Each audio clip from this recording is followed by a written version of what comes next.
యోవేలు గ్రంథము 1వ అధ్యాయము 10 నుంచి 20 వరకు చదువుతాం. యాజకులారా, గోనె పట్ట కట్టుకొని అంగలార్చుడి, బలిపీఠం వద్ద పరిచర్య చేయువారులారా రోదనం చేయుడి. నా దేవుని పరిచారకులారా, గోనె పట్ట వేసుకుని రాత్రి అంతయు గడుపుడి. నైవేద్యము పానార్పణము మీ దేవుని మందిరమునకు రాకుండా నిలిచిపోయాను. ఉపవాస దినం ప్రతిష్ఠించుడి, వ్రతదినము ఏర్పరచుడి. యెహోవాను బతిమాలుకొనుటకై పెద్దలను దేశంలోని జనులందరినీ మీ దేవుడైన యెహోవా మందిరంలో సమకూర్చుడి. ఆహా, యెహోవా దినం వచ్చనే, అది ఎంత భయంకరమైన దినము! అది ప్రళయము వలనే సర్వశక్తుని యొద్ద నుండి వచ్చును. మనం చూచుచుండగా మన దేవుని మందిరంలో ఇక సంతోషము ఉత్సవము నిలిచిపోయేను. మన ఆహారం నాశనమాయను. విత్తనము మంటి పెడ్డల కింద కుళ్ళిపోచున్నది. పైరు కూడిపోయినందున ధాన్యపు కొట్లు వట్టి ఆయను. కల్లపు కొట్లు నేలపడి ఉన్నవి. మేత లేక పశువులు బహుగా మూలుచున్నవి. ఎడ్లు మందలుగా కూడి ఆకలికి అల్లాడుచున్నవి. గొర్రె మందలు చెడిపోచున్నవి. అగ్ని చేత అరణ్యంలోని మేత స్థలములు కాలిపోయినవి. మంట తోట చెట్లన్నిటికీ కాల్చివేసెను. యెహోవా, నీకే నేను మొరపెట్టుచున్నాను. నదులు ఎండిపోవుటయు అగ్ని చేత మేత స్థలములు కాలిపోవుటయు చూచి పశువులను నీకు మొరపెట్టుచున్నవి. దేవుని లేఖనం వారి ప్రాంతం వెళ్ళడానికి మార్గం సాధన చేయమని ప్రార్థిస్తున్నది. ఆ స్తోత్రం. అనేక మంది మధ్యలో మీరు నన్ను వాడుతున్నందుకు మీకు ఎంత సూచన కూడా తక్కువే. దేవా, నా ప్రభా, చదువుకున్న లేఖన బాబు మా సూచి విడిచి మా అందరి జీవితాలు మీరు బలింపచండి. ప్రతి ప్రార్థన ధూపమై మీ సన్నిధిలో చేస్తున్న విధానానికి నేను స్తోత్రం చెల్లించుకుంటున్నాం. వాక్యంలో వాక్సూక్తో మీరు మార్చండి. వాక్యం బయలు వెళ్ళించినప్పుడే ఆత్మీయ మానసిక శారీరక రుగ్మత నుంచి విడిపించండి ప్రభా. వాక్యం ద్వారా బలపరచండి, వాక్యం ద్వారా ధైర్యపరచండి, వాక్యం ద్వారా స్వస్థపరచండి, వాక్యం ద్వారా దుష్ట శక్తులు, దురాత్మల, ప్రేతాత్మల సమస్య విడిపించమని ప్రార్థిస్తున్నాం. దేవా, మీ రక్తం ఎంత శక్తివంతమైంది ప్రభా. దేవా, మీ రక్త ప్రోక్షణ ఎందుకు మేము రావడానికి మీకు దయచేయండి. మరొకసారి ఆత్మకు, మనసుకు, శరీరమైన కల్మషం నుండి మనందరి పవిత్రంగా చేయమని ప్రార్థిస్తున్నాం. పరిశుద్ధత నుంచి అతి పరిశుద్ధులకు మమ్మల్ని నడిపించమని ప్రార్థిస్తున్నాం. దేవా, నీ కాపుదల్లో మమ్మల్ని ఉంచమని ప్రార్థిస్తున్నాం. ప్రతి బలహీనత కుట్టివేయమని ప్రార్థిస్తున్నాం. దేవా, మీకే స్తోత్రం, మీకే స్తోత్రం, మీకే స్తోత్రం, మీకే స్తోత్రం. మీ వాక్యం ద్వారా సంపూర్ణ ఆనందాన్ని సంతోషించే దేవుడు అని మేము స్తుతిస్తున్నాం. ఇక్కడ ఇప్పుడు చేరిన బిడ్డలను అందరి వారి విద్య ఏమైంటుందో మీరు ఎరిగిన దేవుడు. వారి హృదయ అభిలాష మీ చిత్తానుసారంగా మీరు తీర్చండి ప్రభా. వీరి ప్రార్థన ఆచరణ మీ సన్నిధిలో చేరి మీ సన్నిధి నుంచి వెనువెంటనే మీరు ఇచ్చిన జవాబును బట్టి మీకు వందనాలు స్తోత్రం చెల్లించుకుంటున్నాం.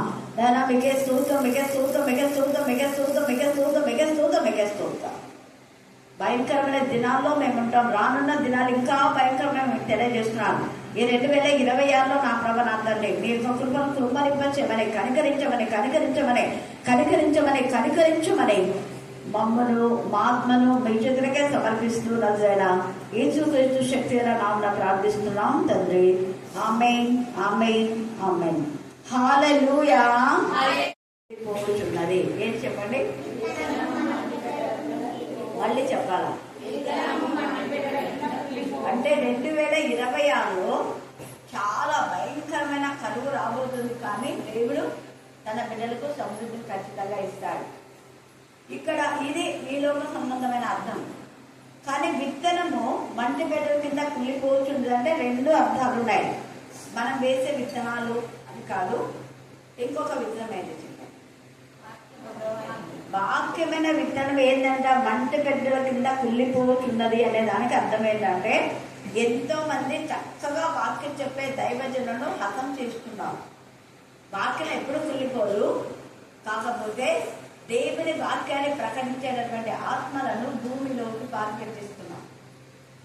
రెండవది ఏంటంటే శ్రేష్టమైన వాక్యం వినబడుతున్నా మన హృదయంలో అది భూమి అట్లనే ఉంది కానీ ఫలించే స్థితిలో లేదు. అంటే ఆ వాక్యం ఫలించేలా మనలో స్పందన లేదు సరిగా. కారణం ఏంటంటే ఇప్పుడు చదివాలంటే కారణాలు అవే. ఎందుకు విత్తనము మంటి పెద్దల కింద కుళ్ళిపోతుందంటే మన అవివేకం, మన అజ్ఞానం, మన నిర్లక్ష్యం, మన యొక్క అహంకారం, మన గర్వం, దేవుని యొక్క వాక్యం పట్ల మనకి ఏమాత్రం కూడా శ్రద్ధ లేకపోవడం.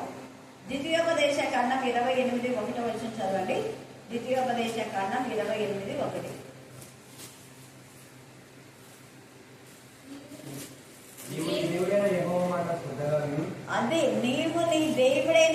ఇలాగ శ్రద్ధగా విని అంటున్నాడు. మరి వినడానికి శ్రద్ధగా రావాలి కదా. అది విని నేను నీకు ఆజ్ఞాపించు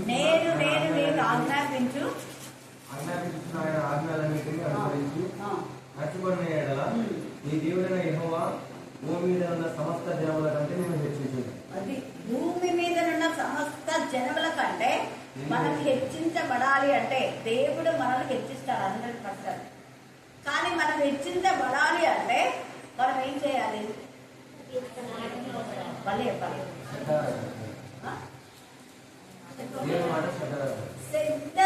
శ్రద్ధ వాక్యం పట్ల శ్రద్ధ. ఇప్పుడు చూడండి, నిన్న చాలా మందికి అయితే అదే అంటే ఒక విధమైన ఆశ్చర్యమే ఉంటుంది. కొందరికి కాదు.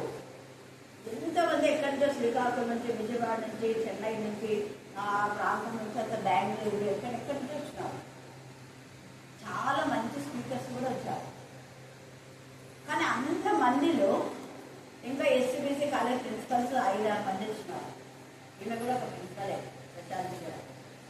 కానీ అంతమందిలో నేను నిన్న ఆల్రెడీ చెప్పిన పెళ్లి కొడుకు చేసినప్పుడు వాక్యం చెప్పి ప్రారంభించిన 2 టైమ్స్ మళ్ళీ వాళ్ళ ఇంట్లో చేపించింది. అక్కడ పెళ్లి కొడుకు చేసే వాళ్ళ ఇంట్లో కూడా చేపించింది. అని చెప్తే కదా మళ్ళీ రాంజడు నేను అంటున్నా వేరే వాళ్ళకి అవకాశం ఇవ్వమంటే కూడా దీన్ని చేయాలండి అందరూ అనుకుంటాను. అంటే ఆల్రెడీ నేను కనులే కదా, వేరే వాళ్ళ నుంచి ఇవ్వాలనేది కొంచెం ఉంటుంది కదా. అంతమందిలో అక్క ప్రేస్ చేయాలని చెప్పింది. సరే నేను చేసిన తర్వాత నాకు ఆలోచన వచ్చింది. దేవ ఎందుకు అంటే ఆ చర్చిలో నేను ఎక్కువ ఆత్మతో శక్తితో నింపబడి చాలా మంది తెలుసు.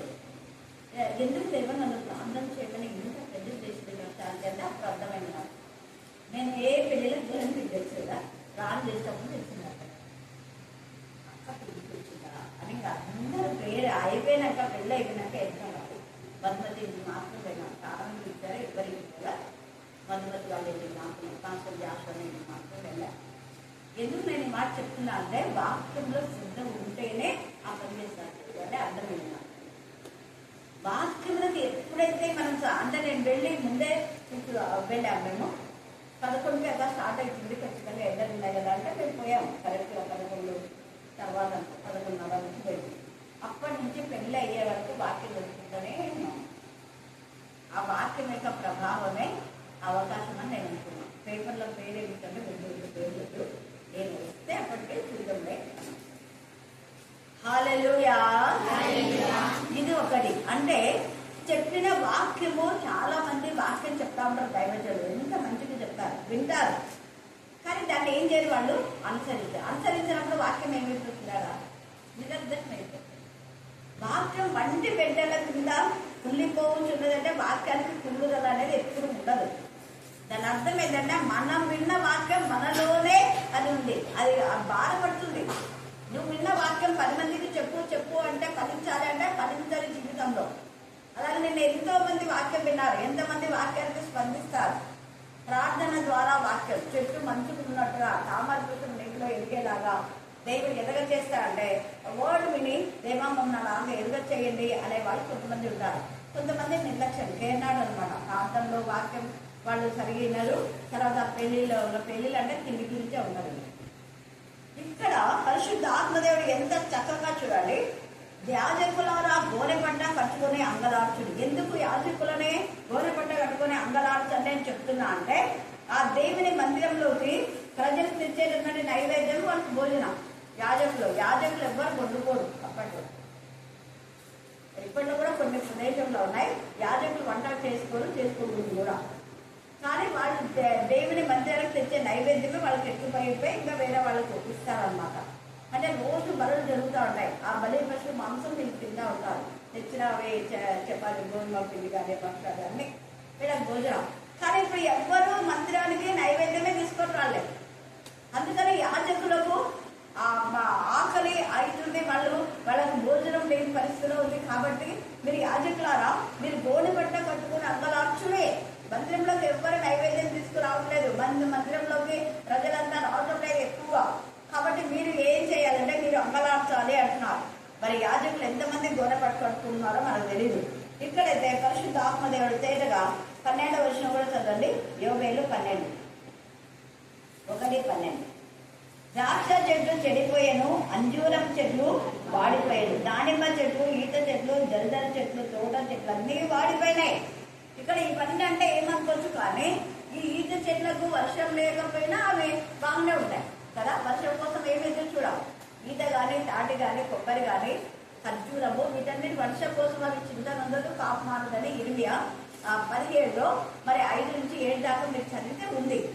వర్షం లేదు అని చింత అనేదే ఉండదు. అలాంటి చింత చేయని చెట్టు కూడా ఏమైపోతుందంటే ఎండిపోతుందంట. నరుల సంతోషం ఏమీ లేకపోయింది. ఇవన్నీ ఎండిపోతుంటే నరుల సంతోషం ఉంటుందా? ఉండదు. నరులకు సంతోషం ఏమీ లేకపోయింది. ఇక్కడ చెట్లను ఎందుకు మెన్షన్ చేసినంటే అలాంటి చెట్ల లక్షణం కల వ్యక్తులు సంఘంలో ఉన్నారు. ద్రాక్ష చెట్లు లాంటి వ్యక్తులు, ఈత చెట్లు లాంటి చెట్లు, చింత చేయకుండా దేవుని గణపరిచి మహిమపరిచే వాళ్ళు కూడా ఇప్పుడు దేవుని గణపరచకుండా మహిమపరుచుకున్నారు. చూడండి, నేను చేసినా చేయకపోయినా మేము దేవుని గణపరుస్తామన్నారు బ్యాప్టిజం తీసుకున్నప్పుడు. కానీ తర్వాత వాళ్ళ జీవితంలో అద్భుతాలు, ఆశ్చర్యాలు ఏమైనా జరుగుతుందే మళ్ళీ అంతే పడిపోతున్నారు. ఆరంభం బాగానే ఉంది, అంతం సరిగా లేదు. అలాగే ఈత చెట్లలాగా ఉండేటటువంటి వాళ్ళు, తర్వాత జల్దరు చెట్లలాగా ఉండేటటువంటి వ్యక్తుల గురించి అక్కడ రాయబడింది. న్యాయపత్రులు 9లో కూడా అక్కడ చెట్ల గురించి రాయబడింది, వ్యక్తుల గురించే. అంటే రాజుగా ఉండడానికి ఎవరు ఇష్టపడతారంటే ముళ్ళ చెట్లు ఇష్టపడతాయి. ముళ్ళ చెట్లకు అధికారమే కావాలి. దేవుని మందిరంలో అధికారం తీసుకొని ప్రజలెవరు రాకుండా మందిరాలన్నీ పాడైపోతున్నాయి. ఇప్పుడు జరుగుతున్నాయి కూడా అదే. అనేక సంఘాలను కొల్లగొడుతున్నారు. 113 సంఘాలను కొల్లగొట్టాలని రఘురామరెడ్డి ఏదో పంపించినాము. దాని గురించి మళ్ళీ చూద్దాం. ఇక్కడ అందుకనే వాక్యంలో అన్నాడు కదా, యాజకులారా గోనె పంట కనుక్కొని అంగలార్చుడి, బలిపీఠం వద్ద పరిచర్య చేయవాళ్ళారా రోజు చేయుడే. మరి ఈ సంఘాలన్నిటికీ అలాగా పంపించినారంటే వాళ్ళందరూ ఏం చేయాలి? మౌనంగా ఉన్నాడు కాదు, ఏం చేయాలా? ప్రార్థన చేయాలంటే వీళ్ళు ప్రార్థన చేయట్లా. వీళ్ళు గోనె పంట కట్టుకోవట్లేదు, ప్రార్థన చేయటం లేదు, రోదన చేయటం లేదు. వీళ్ళు ఏం చేస్తున్నారంటే కోర్టులో చుట్టూ తిరుగుతుంది. వాక్యంలో ఏముంది? మీకు ఏమైనా గొడవ వస్తే పరిశుద్ధులతో మీరు వాటిని సెట్ చేసుకోండి, దేవుని సన్నిధిలో వెరపెట్టిందంటే వీళ్ళు కోర్టుల చుట్టూ తిరుగుతున్నారు. అది అనవసరమైన విధానంలో వీళ్ళు తమ టయాన్ని వేస్ట్ చేస్తున్నారు. వీళ్ళలో కొందరు నిజమైన యాజకులు ఉన్నారు, తర్వాత నామకవాస్తే యాజకులు ఉన్నారు, దొంగ బోధకులు కూడా ఉన్నారు. వీళ్ళు అందరూ మంచి యాజకులు కాదు. నా దేవుని పరిచారకులారా గుమ్మడి పట్ల కట్టుకుని రాత్రి అంతే గంట, కనీసం ఒక్క రోజున వేసి స్నానం చేయనట్టు చేయాలి. చేస్తారు ఎంత? 1 గంట. ఒక రోజున ఇక్కడ రాత్రి అంతా అన్నాడు చూడండి. రాత్రి అంతయు వడుకుడి నైవేద్యంలో పానార్పణమున దేవుని మందిరములకు రాకుండా నిలిచిపోయాను. ఉపవాస దినము ప్రతిష్ఠించుడే, వ్రత దినం ఏర్పరచుడు. ఉపవాస దినం ప్రతిష్ఠించి రాత్రంతా గడపంటున్నాడు. కొన్ని సంఘాలు గడుపుతూ ఉంటాయి రాత్రి ప్రార్థన, ఫుల్ నైట్ ప్రేయర్ అంటారు. ఫ్రైడే మేమంటే అప్పుడు అలాగే చేశారు 5 గంటలు. తర్వాత ప్రజలు పనిలో పోయి కష్టాలు పడి వాళ్ళు వాక్యం చెప్పేటప్పుడు నిద్ర ఉంటే నాకు అసలు నచ్చింది. నిద్రపోయడం ద్వారా మనం వాక్యం చెప్పి కూడా చేస్తాం. అందుకనే వాళ్ళ యొక్క అవసరాన్ని బట్టి ఇంకా 1 రాత్రి అలా మనం పెట్టుకుంది. అలాగా ప్రతి శుక్రవారం వాళ్ళు నెలకు 1 శుక్రవారము నైట్ అంతా గడిపే వాళ్ళు ఉన్నారు. మనం ప్రతి శుక్రవారం కాబట్టి సరిపోతుంది. ప్రతి శుక్రవారం కూడా అప్పుడు నైట్ గడిపే వాళ్ళనే. అయినా కూడా ప్రజల యొక్క వాక్యం వృధా కాకూడదు, వాక్యం వేస్ట్ కాకూడదు, అందరూ వాక్యం వినాలి.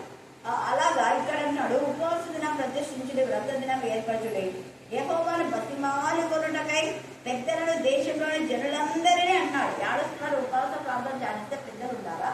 రారు. పెద్దలు ఎప్పుడొస్తారు? పెళ్లిలకు వస్తారు. పెద్దలు ఎప్పుడొస్తారు? పండగలకు వస్తారు. ఎందుకు అంటే ఇంకా మీకు తెలిసి ఎందుకు నేను చెప్తున్నాను. కానీ ఉపవాస దినానికి వస్తున్నారు. ఏటగా అడుగుతున్నాను, పెద్దలందరినీ ఆ పిల్లల దేశంలోని జనులందరినీ నీ దేవుడైన యెహోవా మందిరంలో సమకూర్చుడి. ఆహా, యెహోవా దినం వచ్చినాయి, అందరి ఉపవాస దినం కోసం దేవుని సన్నిధిలో మరి మొరపెట్టడం కోసం పిలువడే. అంటే మనల్ని పండగలప్పుడు వస్తుంటారు, తిరునాళ్ళప్పుడు వస్తుంటారు. తిరునాళ్ళప్పుడు ఎందుకు ఇంతమంది అంటే పిలుస్తుంటారు, ప్రతి ఇంట్లో వచ్చేస్తున్నారు. ఎందుకు ఇస్తారో అర్థం కాదు. తిరునాళ్ళు ఉందంటే ఖచ్చితంగా తీసుకుంటున్నారు. వాళ్ళ ఆడపిల్లలు, వాళ్ళ బంధువులు, వాళ్ళ ఇంట్లోనూ అంటారు. దేవుని ఎందుకు భయపెట్టాల బిడ్డలు అప్పుడు వాళ్ళు తిరగాల్సింది. చర్చినే కన్నా పిలవచ్చు, క్రిస్టమస్ కన్నా పిలుచుకోవచ్చు, ఈస్టర్ కన్నా పిలుచుకోవచ్చు. ఉన్నాయి మనకు 3 పండుగలు ఉన్నాయి మనకు. క్రిస్టమస్ జనవరి, తర్వాత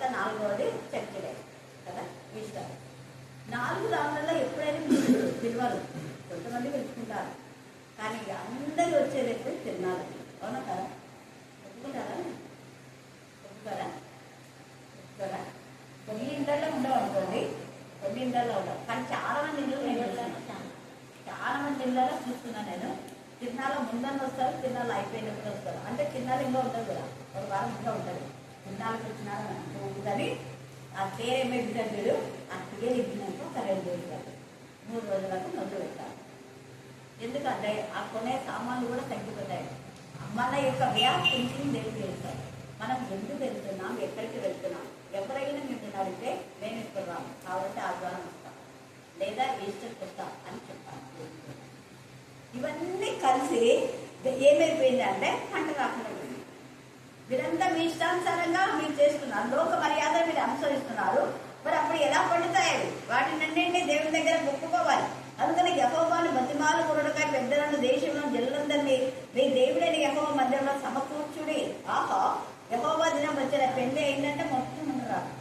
ఎందుకో తిరిగొస్తున్నా ఉంటారు. అవునా కాదు? జ్ఞానం వేరే అనుకుంటారు నాకు తెలుసు. ఇక్కడ ఏమన్నాడు? యెహోవా దినమున ఉపవాస దినమున రండి వాళ్ళు అంటున్నారు. వస్తే ఉపవాస దినం జరుగుతుంది. ఉపవాసమే పండుగ.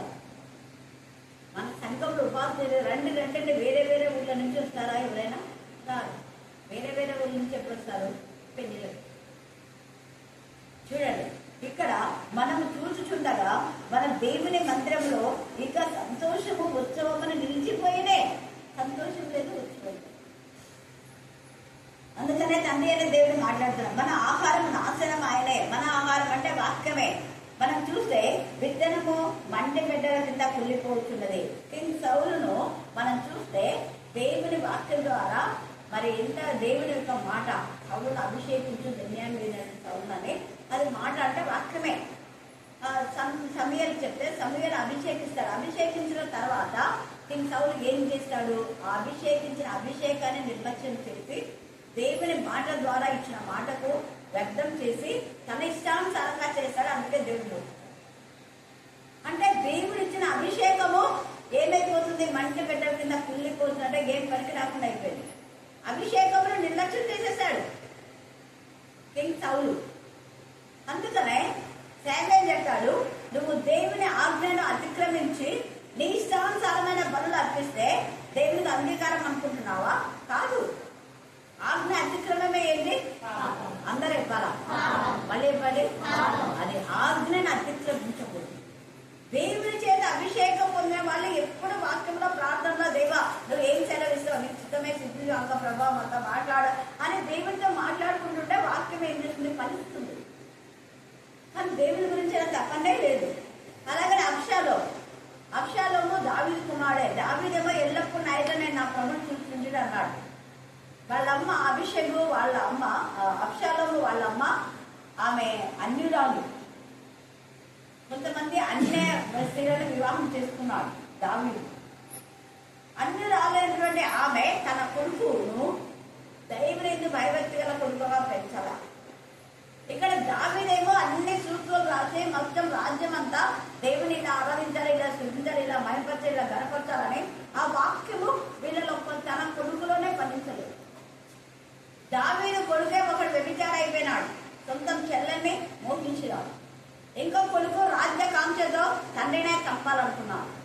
చాలా బాధ. దావీదేమో రాజ్యంలో దేవుని స్థుతించాలని ఆయన ఇష్టపడుతున్నాడు. దావీదేమో దేవుని గురించి తపన ఉంది. అదే దావీదు కొడుకు ఒక సొలొమోను అయితే పెళ్ళి అయ్యేంత వరకు దేవుని భయభక్తి గలవాడుగా ఉన్నాడు.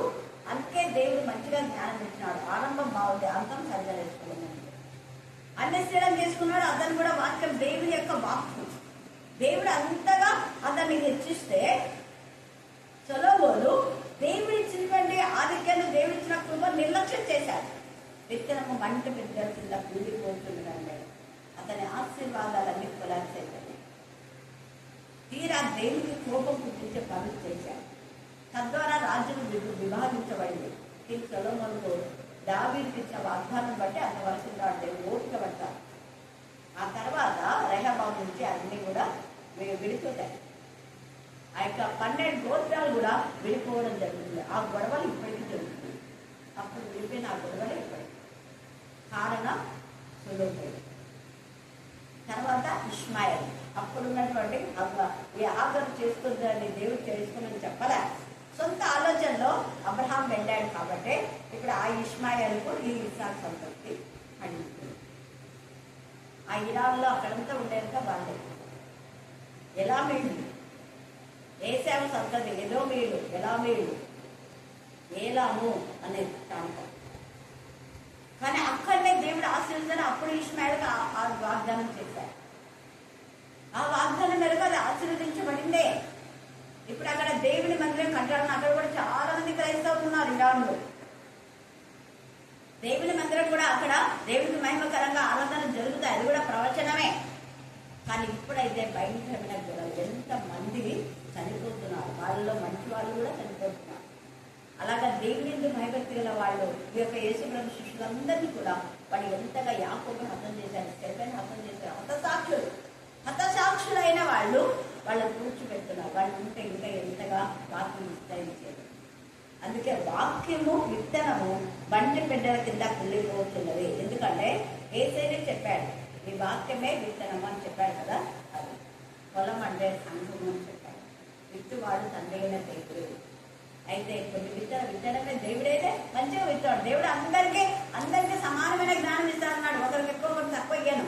మనుషుల్లో కులిత్తలం బట్టే ఆ జ్ఞానము అది పాడైపోతుంది. అదే చెప్పాడు, అందరికీ నేను సమానంగానే జ్ఞానం ఇస్తున్నా. అందరికీ సమానమైన గాలి వీస్తూ ఉంది. కానీ వారి కులిత్తలను బట్టి, వారి పాపం బట్టి ఒక చోట వర్షం పడుతుంది, ఒక చోట పండగ, ఒక ప్లేస్ ఆశీర్వదించబడుతుంది, ఒక ప్లేస్ ఆశీర్వదించబడ్డాడు. వాళ్ళ యొక్క కులిత్తలను బట్టే. మరి దేవుడు పక్షపాతి కదని వాక్యంలో ఉంది మనం. అయితే ఈ వాక్యము నిజంగా చదవకుండా ఏమైపోతుంది, బీరోలో పెట్టుకుంటారు బైబిల్లో.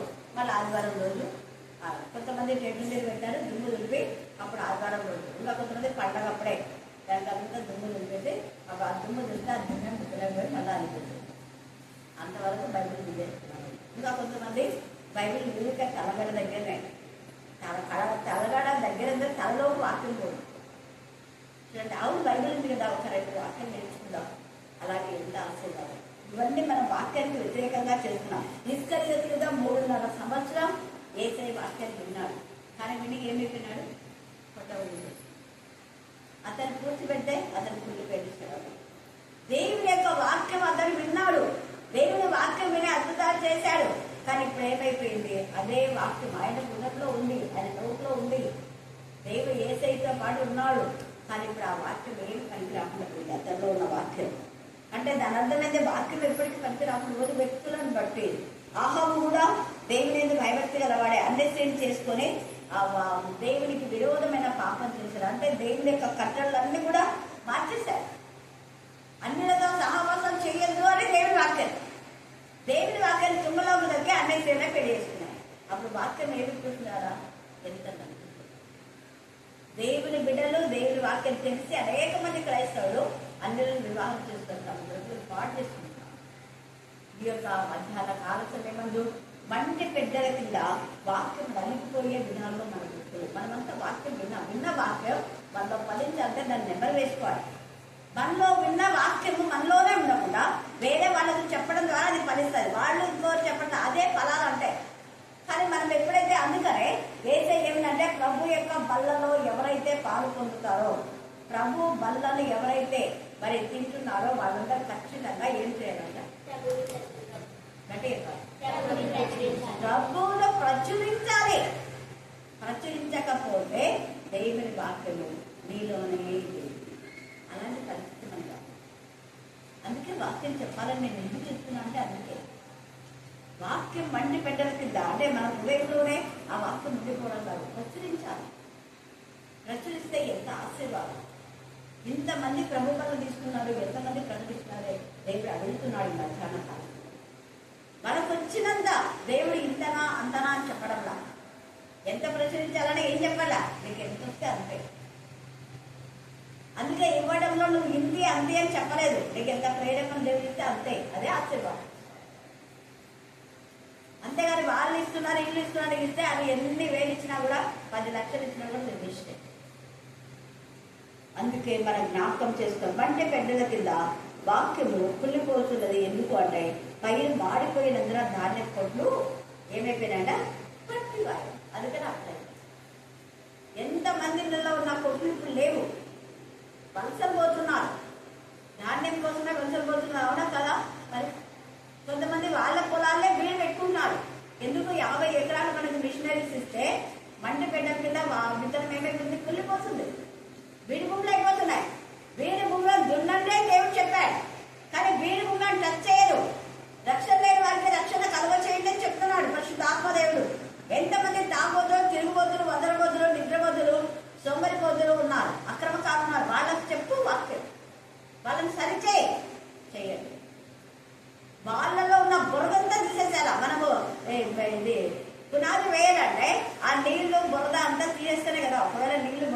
అనుకో, ఆ నీళ్ళని పోయినాకన్నా కదా మనం పునాది వేసేది. నీళ్ళలో ఉంది, కొంతమందికి నీళ్ళు వచ్చినాయి అంటుందా, నీళ్ళు నిండితే వేస్తారు పునాది, వేయాలి. అంటే అంత ఒక వ్యక్తి రక్షణ పొందాలంటే ఎంత ప్రాసెస్ ఉంటుంది, మనం ఎంత శ్రమ పడాలి. ఎవరో వేసిన పునాది మీద మాకు కట్టాలి, ఎందుకు కట్టారు? నూతనమైన విధానంలో రక్షణ లేని వ్యక్తులకు ప్రభు గురించి ప్రకటించే వారంగా మనం ఉండే ఎంత ఆశీర్వాదం. హల్లెలూయా, హల్లెలూయా, హల్లెలూయా.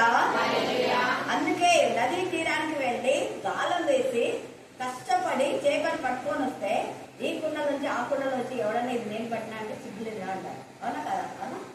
వాడు ఎగ్జామ్లో పోసి వాడు కష్టపడి వాడు పట్టుకొని వస్తే ఈ చేపలు నేను పట్టిన చేపలు అంటావా అన్నారు. అలా కష్టపడాలి. అందుకే యాజకులను మీరు కష్టపడటం లేదు, కష్టపడండి. యాజకులు గోనెపడ్డ కట్టుకోనండి. మీరు బలిపీఠం దగ్గర పరిచయం చేయాలా, కనీసం ఒక రాత్రంతా మీరు గడపడంటున్నారు.